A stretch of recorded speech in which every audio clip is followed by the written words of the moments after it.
Hello and welcome to another React video. Today we're going to be talking about Path of Exile 2, but before we hop into that, I would like to invite you to like and subscribe to the channel if you find this video entertaining, or at least you just felt like you were watching it with somebody. That's kind of the point of React videos.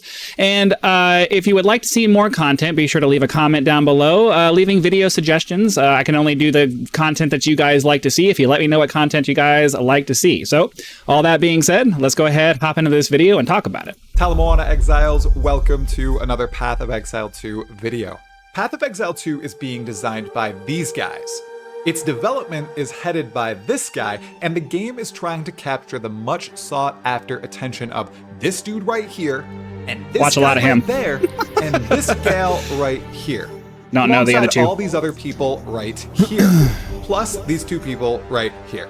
All while remaining both a spiritual successor to this legendary game released in 2000 and this beloved game that's been in development for years and years. Diablo 2 and Path of Exile. Exile. Path of Exile 2 is supposed to compete against this AAA game funded by one of the largest corporations to ever exist, and a recently released game created by gamers for gamers that is far more innovative and entertaining than many thought possible. I think I know what game he's talking about. I just can't remember the name off the top of my head. I haven't played it because I don't have the money to buy it. How are Path of Exile 2 and the masterminds behind the game, grinding your games, going to achieve this? How am I going to keep your attention for the entirety of this video? And how are they going to design a game to be for everyone when it definitely will not be for everyone?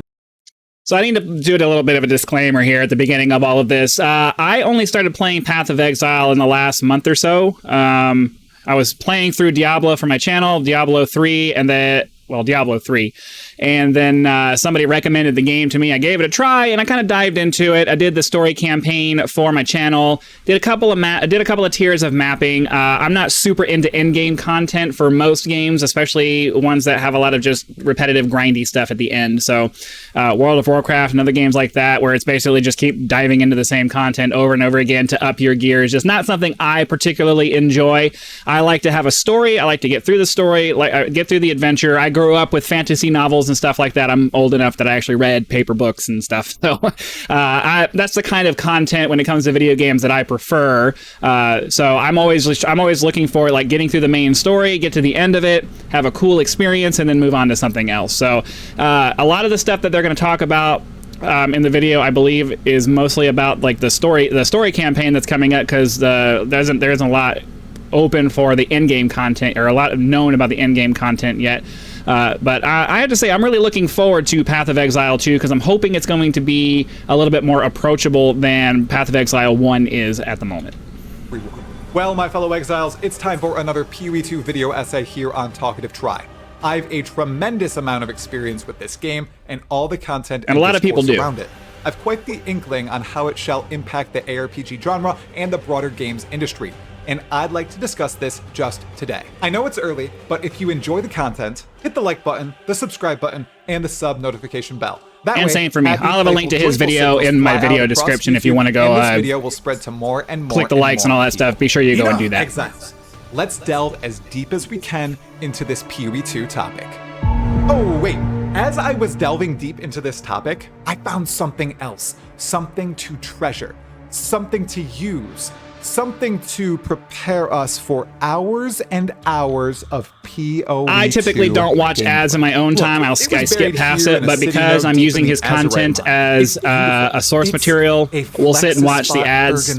You can feel free to skip through it if it really bothers you, but I don't want to cheat him out of an ad view, especially since, you know, he's helping me out. Look, even Nico is even though he doesn't know he's helping me out. He only has eyes for the good stuff.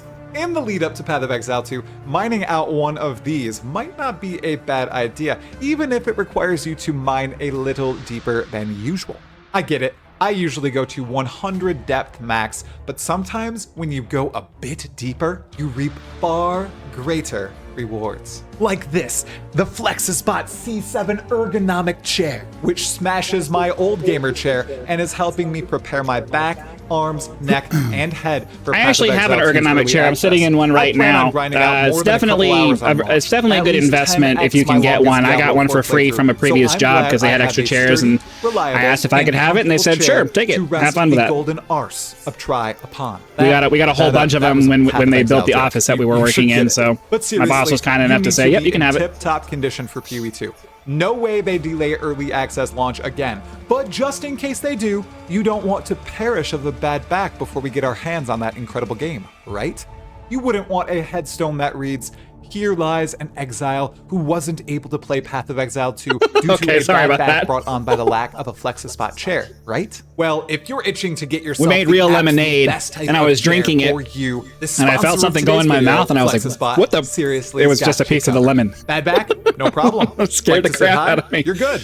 Enjoy being close as possible to the ground, still set. Do you like zooming? You are golden. Truly, armed with a Flex-a-Spot chair, you'll be ready to take on the hordes of fearsome foes Path of Exile 2 will throw at us exiles. Huge thanks to Flex-a-Spot for sponsoring this video. You can check out all their chairs, including this C7 ergonomic chair, in my link in the description. Now, how the heck will Path of Exile 2 Hopefully we won't have too many stun videos the that have broader gaming ridiculously market long and ads draw like that, them but all in? sorry. I think it's First and business foremost, grinding ethical your game learns business from model absolutely to everything. They learn not from skip other their games ads they've for played my outside videos. their super niche genre. I'm talking about stealing the damage numbers from one of the biggest hits of the decade, Elden Ring. I'm referencing the original passive skill tree system from Final Fantasy X. I'm pulling from all the leagues they made in PoE 1, from the controversies of Blight and Tower Defense leagues, to the oddly calming auto-battler in Trial of the Ancestors.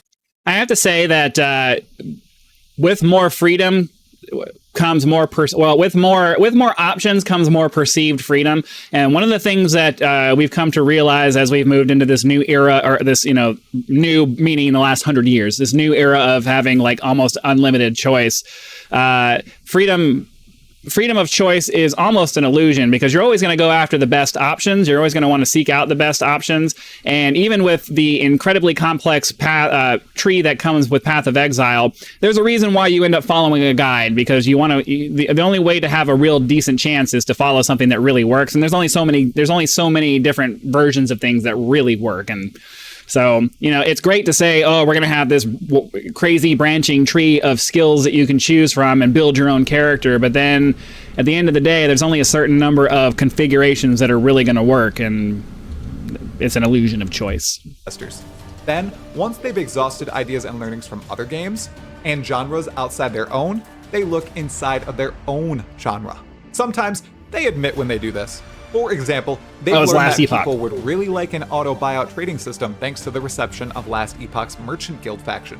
Players do not want to be forced to directly interact with players at all times when it comes to trade. I hate being forced to interact with anybody if I don't want to. Cumbersome.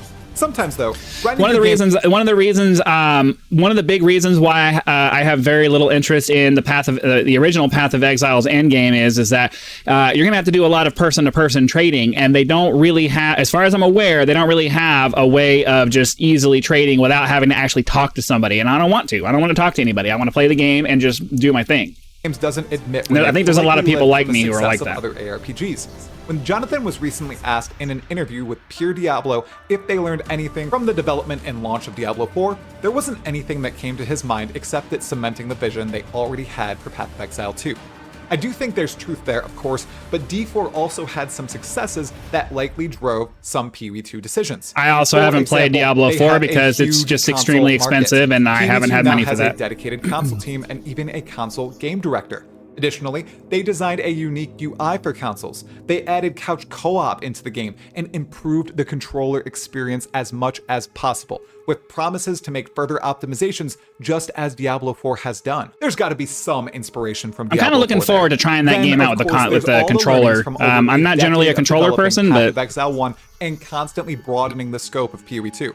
They realized PoE 2 was going to be far too different to PoE 1, so they split it out to preserve and continue to develop PoE 1 alongside PoE 2 instead of changing a game people love for what it is. Yeah. They upped the number of characters I think, you go back to they brought back classic World of Warcraft because people miss the way that it used to be. And it really sucks when you love something and then something new comes along and replaces what you loved, and then you no longer have access to it anymore. So I think it's really smart to hold on to the original game and keep working on that and keep making it something that the super, super hardcore people really want to stick to, but still provide an option that allows you to grow your market to other people, so that people like me who aren't super into the hardcore stuff and don't want to be forced to have to learn crazy amounts of data just to play the game well, or play the game reasonably. You want to have those options for people, and it's a good idea that they're going this route. Character classes from 7 to 12, with each owning a unique identity and a set of 3 ascendancy classes. They added gold to the game as a way to keep rewards coming, replacing the item quantity bloat that has plagued PoE1 for many years. A very good decision. When I first started playing, I'm so used to gold and currencies and stuff like that. I didn't even realize until a couple of hours in that it was a barter system. It just wasn't something that computed for me, and I didn't do any research when I started. So I eventually learned about item filters and stuff like that. But yeah, like this right here, this is ridiculous. I personally like a more curated experience. So obviously anything that moves us away from stuff like this is a good thing in my book. And they've done much, much more here. Many of these self-teachings were also ideas brought up at some point by the PoE community too. GGG has a great relationship with most players who craft content for their game, so much so that they fly them out to events for a game that hasn't yet released. I was lucky enough to be flown out to both PoE2 events that have happened thus far this year. And in both, the developers I spoke to took all my suggestions, critiques, and enjoyments to heart. They don't bat the ideas to the side or brush them off, even if much of what I said was probably rubbish. They listened, they tried to understand, then they went back to their New Zealand development studio and thought about all the bits of knowledge and innovations discussed. And that's a good philosophy in just about anything that you do. I recently watched there's a lot of controversy over the whole Terrence Howard weird math thing that he's been doing. And what's his name? Eric Weinstein went on to Joe Rogan to talk about it. And a lot of people are mad that he even talked about it. And it's like, well, at the same, yeah, maybe a lot of what he has to say is crap, but at the same time, you won't know until you actually take them seriously enough to actually listen to what they're saying. If you just write them off because the initial things that they say sound like crap, you might miss some cool things that you might be able to pull out of that. So it's important that we keep an open mind, even if we know that we're probably not going to implement it. At least we listen and respect people enough to hear their opinions. I think that's always a good way to go. Being changed, added, or removed, they listen. Like the slight reversal of flasks in PoE2 and making them less friction-inducing, or the addition of compelling, seeded drops and random encounters throughout the PoE2 campaign. These learnings sculpt PoE2 into a game that is more appealing to a broader audience, all while maintaining much of the depth that most people came to love in the first installment of the franchise. Most people being most people, I don't know. They're going to grab a bunch of people who never would have fallen in love with the first one and turn them into avid players of this unique type of ARPG. And I think he's talking about people like me. I'm really looking forward to PoE 2 because I'm hoping that it's going to be the... So I played Diablo 3, and while I love that it's pure story and it's really focused on that, it's too easy. Even the hard modes are too easy, and there's not enough. And while the customization options are kind of there, it would be nice to have a little bit more in the way of options as far as making my character more the way I want it to be. But Path of Exile, I feel, goes way off in the other direction, where there's so many choices that unless you're willing to do a serious time investment, you're not going to be able to come up with anything on your own that's going to be specifically yours. You have to rely on other people who are willing to put in that time to come up with a build for you to use that's kind of close to what you want it to be. So I'm kind of hoping that they're going to tweak things in a way that allows you that makes it so that the decisions you make aren't so critically important that if you make a mistake, it makes it impossible to play the way you want to play. I'm hoping that they have it set up in a way that gives you the customization you want without the brutal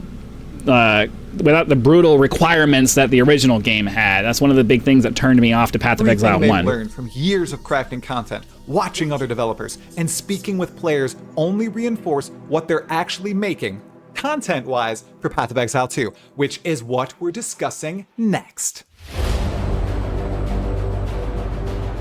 And this is what I'm looking forward to, a really cool storyline. Campaign with dozens of areas, over 100 unique bosses, and over 600 unique monster types. That's cool. The entire I like campaign that. is voice acted, from the NPCs we interact with to each of our characters, who interact not only with each new area, but various interesting beastas, enemy characters, and even objects on the ground. It's a Definitely something that needs to be in the game. I would say that I'm playing games like Wuthering Waves and the other one I'm doing right now. I'm doing Honkai Star Rail.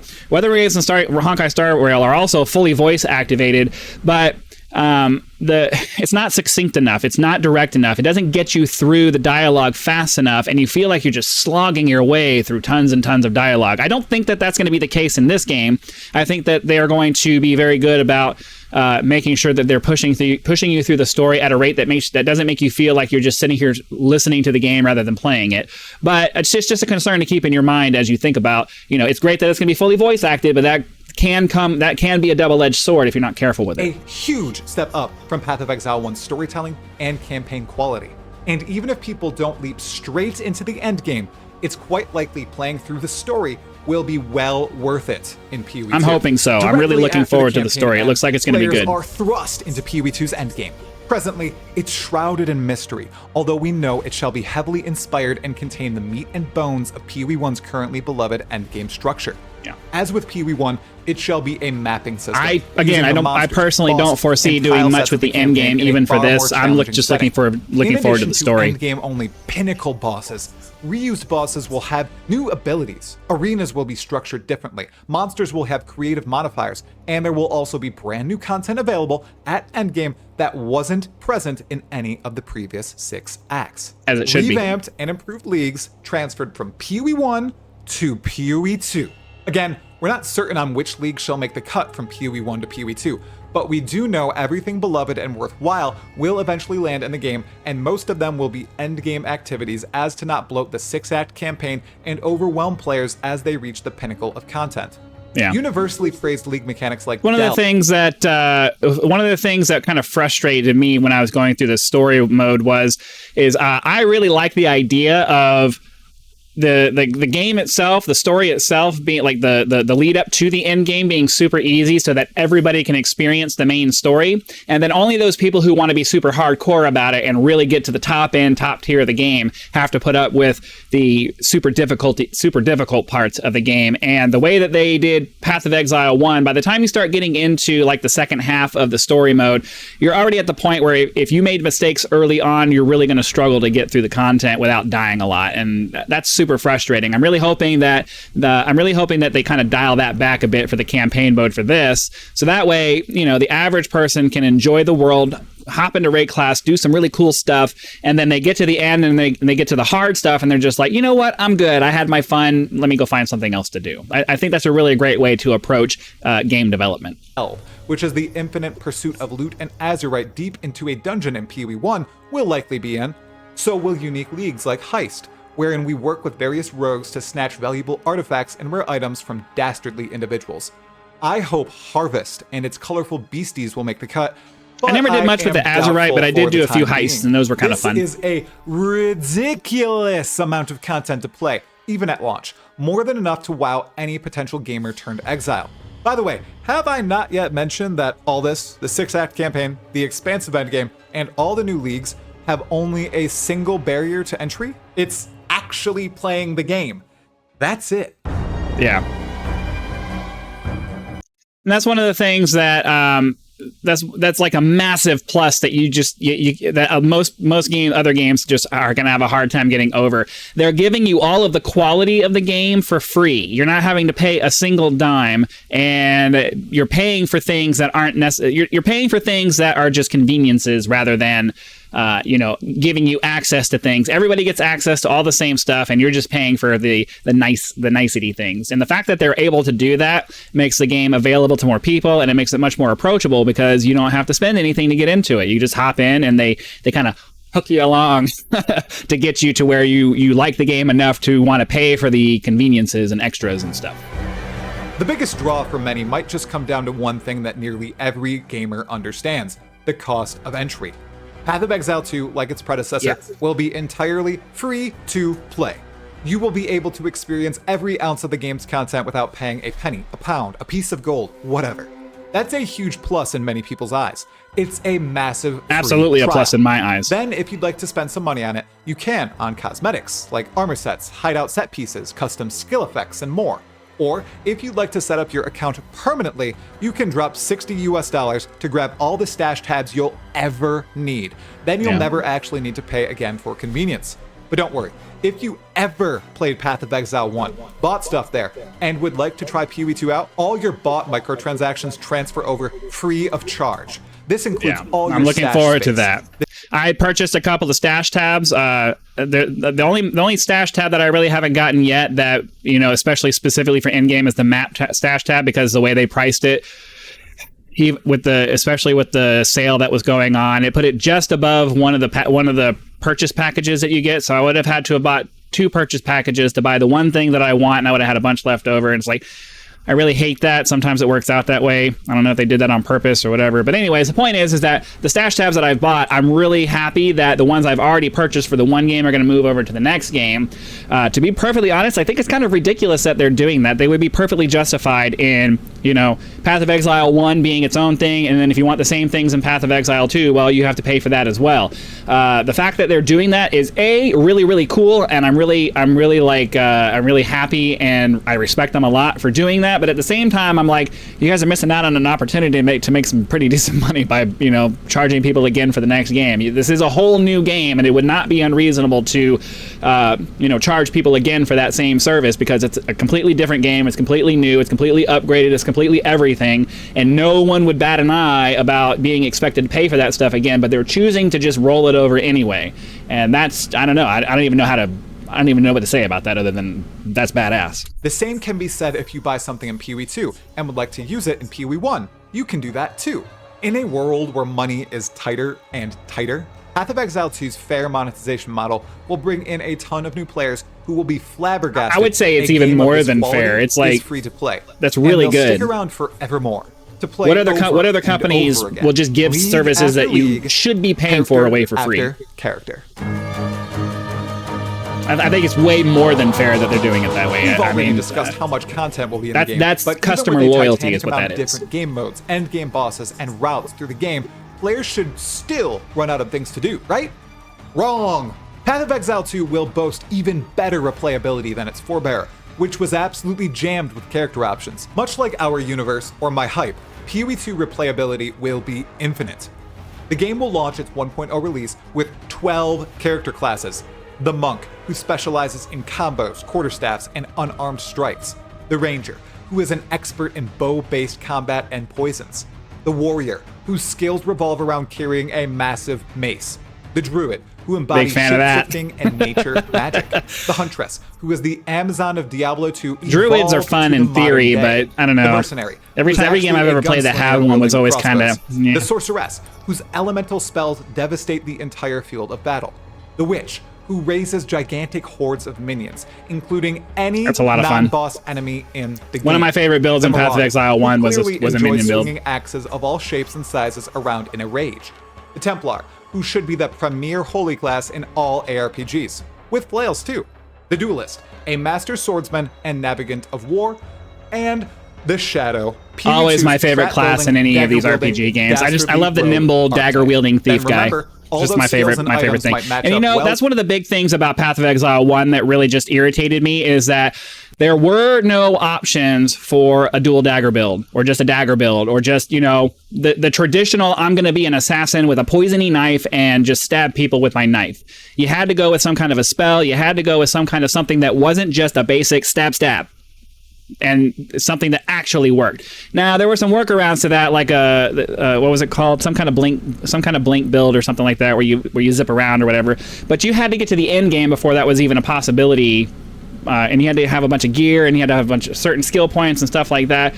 There was no satisfying option once you got past level 30-ish for some kind of a dagger build, and it just really rubbed me the wrong way that I couldn't play my shadow character the way I wanted to play it, and it really turned me off. It really turned me off. Classes, the only thing you are limited by with your class choice in PoE is your starting location on the tree and which set of 3 ascendancy classes you may choose. There are no other limits. You can be a monk who pursues a bear form. You can be a warrior wielding the elemental devastation, usually skinned for a sorceress. Yeah, you can be a witch who might raise some zombies. It's more or less that way in Path of Exile 1 as well. Gun. I mean crossbow. Then, as I just mentioned, there are ascendancy classes, basically prestige classes or archetypes special to each base class. There are 36 in total, 3 for each class. In PoE 1, these had drastic, mostly passive effects on and changes to your character. In PoE 2, this remains true, but Grinding Your Games claims ascendancies will define your character even more, granting special skills, brand new options, and even visual changes to your character's appearance. On top of that, there's this skill tree right here with over 2,000 passive nodes. Yeah, there will be quite a few paths through that. So again, I want to make it very clear, and I want to make it very obvious, or I don't know, very clear. I want to point out the fact that unlimited options doesn't always work out into unlimited choices and unlimited customizations. No matter what game you play, there's going to be some kind of a meta that happens. And the only way that those options become something that allows you to have endless customization is if the game is designed in a way that allows you to do that. So if they design the game in a way that's kind of brutal, the way that Path of Exile 1 is, then a lot of the options that you might have taken become useless because they don't work given the framework you've been given in Path of Exile 1. So hopefully, I'm really hoping that the options that they're providing in this game work in a way that isn't as restrictive as the first game was, so that you can branch out and try new things and they actually work, or at least they work to a certain degree where you're not dying all the time. So that you can try to customize your character into exactly what you want it to be, rather than ending up having to follow an archetype anyway, because those are the only options that are actually competitive. Then there are hundreds of skills to use and over 700 plus item base types and unique items for every single base type. Now that's an infinite amount of customization. While it may sound a bit frightening to hear all this at once, new player or not, there's no need to tackle everything all at once. You can take it one character at a time. There's bound to be a playstyle for every single gamer out there, and Grinding Your Games knows that. And I'm the kind of person who tries to play one of every class just so I can try it out. There will be plenty of opportunities to play new characters in new league economies with brand new mechanics. Yeah, you won't see every one of my playthroughs, but I'll do an initial playthrough, probably with the shadow again, just to compare and contrast for the channel. But off camera, I'll be doing every character that's available, probably. By 2011, a closed beta. Then in 2012, an open beta.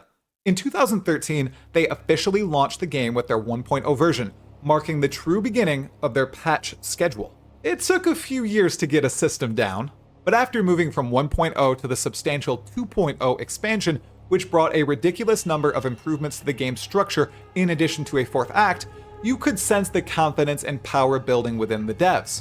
Then they moved from the 2.0 era to the current era of the game, the 3.0 age.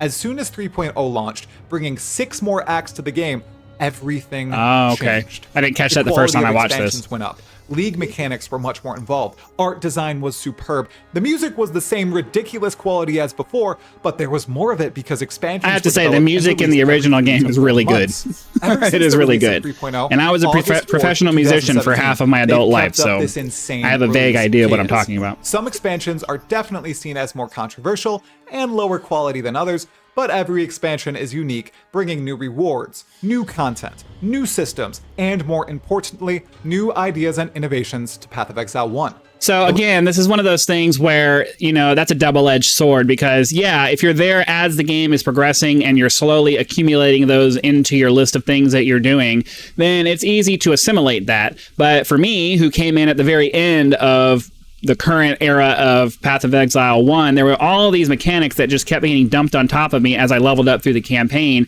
And unless you're willing to stop what you're doing, sit down and go learn about it, you don't really know what's going on. So I really hope that in this iteration of the game, rather than introducing things like this during the campaign version of things and leaving it sitting there as this nagging thing on your list of your list of quests to get done or whatever, that they make that all in-game content, and it's something that you can choose to go do if you want to do it. And I don't like it when it gets thrust into my list of quests or whatever, whatever that need to get done, and I can't get rid of it unless I just go do it. Have it as an option, have it on the buffet, but let me come to the buffet and get it. Don't shove it on my plate. That's one of the things that I hope that they would adjust in this version of the game. The latest expansion is PoE 3.25. That means there have been 25 expansions since the 3.0 era began in 2017. That's pretty crazy. That is pretty crazy. Under 4 expansions per year. Absolutely insane, given a lot of the GGG devs also work on Path of Exile 2. This wild update cadence is bound to happen with PoE 2. The game it's really easy to work your butt off when you're doing something that you really love. So it doesn't surprise me that they're working on that. The same devs are working on both games. Seriously ridiculous content schedule. When I'm doing something, like I don't like doing lots of stuff. I don't want to say I'm lazy, but I don't put a lot of effort into things that don't matter to me. And so like when it comes to like work or whatever, and the only reason I'm there is because I need the money. I do what I'm asked to do and then I go home. But when I'm working on a project that's for me, I will obsess over it, every little detail. And I'll put endless hours into it because it matters to me and I want it to be good. So it doesn't surprise me that the developers for this game are willing to put in crazy amounts of time and effort into not only maintaining the game that they have, but also developing this really cool new game because it's worth their effort and it's worth their extra effort because it's important to them. And that's why this game is going to be really good. Years, such as over a decade of Guild Wars 2, hundreds of hours of Dota 2, dozens of persistent worlds and Neverwinter Nights, and I miss those. Witnessed such fervent, consistent development. I miss the persistent worlds and Neverwinter Nights. I played Neverwinter Nights when it first came out, and that was one of the coolest features that they had. Their soul. People could create their own world, and you could go play in it. That was so cool. I missed those days. I was really hoping that Baldur's Gate 3 would end up having something like that. I haven't really followed up on that in a long time, but it would be really nice if they came out with some kind of toolkit that allows you to A, create your own campaigns, and then B, put those online so other people can play them, and preferably in a persistent world, in a persistent server like the way that it worked before, because that would be a really awesome thing to do. I may be prone to hyperbole, but only because in my heart of hearts, I believe it to be true. PoE 2 is the ARPG to end all other ARPGs, the game to end all games. At least for this dude right here. And yeah, I was about to say, legions of other gamers out there in this world of ours. There's so many different kinds of games. That is absolutely a hyperbolic statement, but of other developers. I understand what he's trying to say. The best from other genres and adapt them to ARPGs, all in the lead up to PoE 2. On release, the game will be packed to the brim with content, an overflowing chalice worthy of any ARPG player out there. PoE 2 will be free to play with cosmetic microtransactions and stash tabs, but any purchases made in PoE 1 will apply to PoE 2 and vice versa. It's truly consumer friendly while allowing GGG to be wildly profitable if they make a great game, which they will. It'll be endlessly replayable between the hundreds of skill gems, extra hundreds of support gems, 12 base character classes, 36 ascendancy classes, hundreds of unique items, and all the interesting situations meant to challenge players. He's rolling. PoE 2 will have the incredulous update schedule set in That's stone funny. by its A forward shoulder roll with a bear. Bolstered by consistent and quality expansions. Altogether, while Grinding Your Games is aiming to craft the perfect game for a very specific audience, those who enjoy a dark, gritty realm, incredibly designed and difficult boss fights, deep character customization, stellar moment-to-moment gameplay, and compelling item design. Everything they've done to But I don't think that that's necessarily a hyper-specific audience. I mean, yeah, maybe the dark world or the dark fantasy world is a little bit more specific than a general audience would like. But I think the action components of it and all of the other components that he said is just what everybody's looking in any game that they play. It's just this is just this game. So I get what he's saying, that the theme may be super specific to some people, but I think that if the game is good enough, even people who aren't super into dark fantasy would still want to come into the game to experience the other aspects of it. Because I'm not into vampires or undead or any of that other stuff. stuff. But I hopped into the game and I enjoyed it because the game, like Path of Exile 1, the game itself is just fun to play. So, you know, I don't think that the audience is going to be limited by the theme, and the rest of the things that he mentions are all things that people want out of any game that they play, much less an ARPG. To broaden the horizons of the game will ensure hundreds of thousands, if not millions, of new players will try out PoE 2. They will hop into the world of Rayclast for the first time and realize what they've been missing all along. Path of Exile 2 will not be perfect for everyone. However, far more players will. But it doesn't have to be perfect. It just has to be good. Perfect match population of PoE 1, and at the end of the day, just trust me, the Diablo franchise has never been perfect. It's just been good. Past, iterate, and depending on your point of view. I know a lot of people don't like it. Your games. I cannot wait to play. Can you? All right, we won't finish out. He already did his. That was basically his closing thoughts. We're just going to go ahead and be done there. I'm looking forward to the game. As somebody who really thought that Diablo 3 was way too easy, and from what I understand, the same is true for Diablo 4. I played a little bit of Diablo Immortal, and it was all more or less the same. The Diablo franchise is just way too easy. I like its curated experience. I'm not a big fan of open worlds. I like the fact that it just takes you where you want to go. At least Diablo 3 did.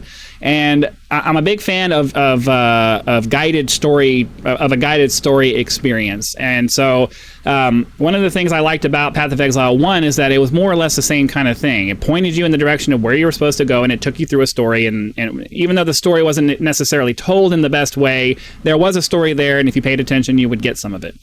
I'm really hoping that the story for this is going to be just as good. I'm personally not particularly interested in the endgame content because that's just going to be more of that repetitive, grindy stuff that I'm just not personally interested in. But I have to imagine that they're going to make it at least as good as the original game, which means that there's going to be a lot of people who really enjoy it. So yeah, let me know in the comments what you think about Path of Exile 2, what you think, what you agree or disagree with what the original content creator said and what I added onto that with my commentary. Be sure to like and subscribe if you got something out of the video, even if it was just hanging out with somebody while you watched it, and leave suggestions for other videos that you'd like to see covered on this channel, because I'm always looking for suggestions. So again, thank you very much for your time. Hope you enjoyed the video. Be sure to come back for that next one, and I'll see you then.